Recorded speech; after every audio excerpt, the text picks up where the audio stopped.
Alexa, turn on e-bikes. Okay. A common question is, can I charge my e-bike with a timer?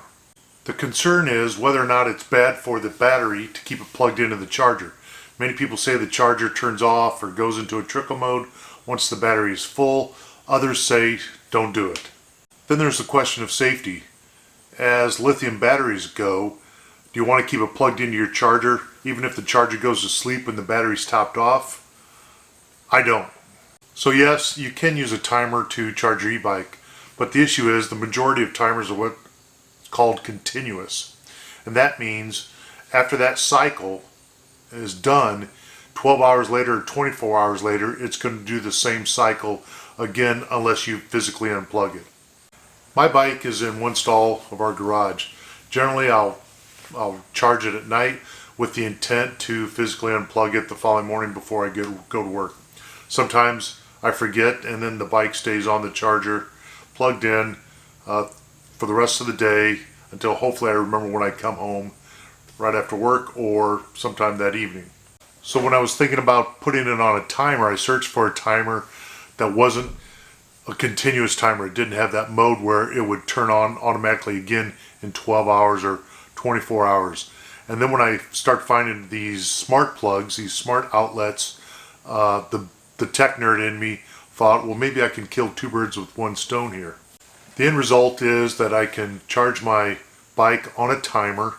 I can set the time specific to the number of hours that I want it to charge, and it's not a continuous timer, so it's a one-time only cycle. And then I can control that through Alexa. I can control it through Alexa app on my phone, or I can control it through the device's smart app that's installed on my phone as well. So think about this, you could turn it on a few hours before you get home so that the bike is ready to go when you do get home. If you're on vacation or a long trip, you could put an hour on the battery just to keep the charge from getting too low, because they say when you store the battery you want it to be at a certain percentage. Or you could purposely not give it a full charge.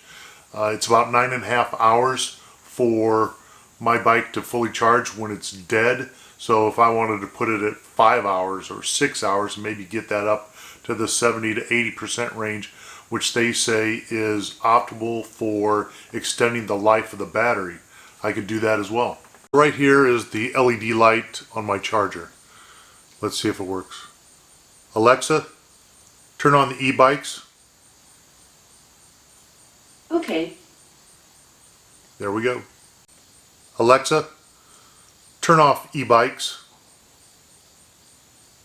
Okay.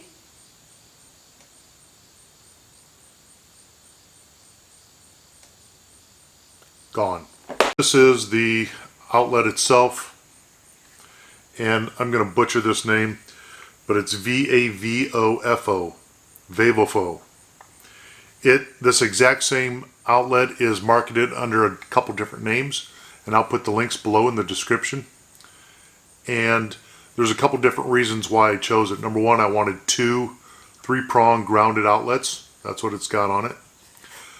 It's an outdoor unit, so it's insulated well, waterproofed.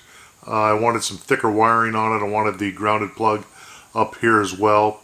Specifically the amperage of this will handle up to 15 amps draw. The electric bike chargers pull about 2 amps each, so this plug has plenty of capacity for a couple different e-bike chargers on it at the same time.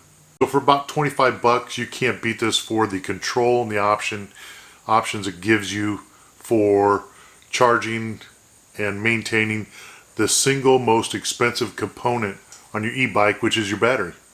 If you found this informative and useful, please subscribe to my channel. I appreciate it very much.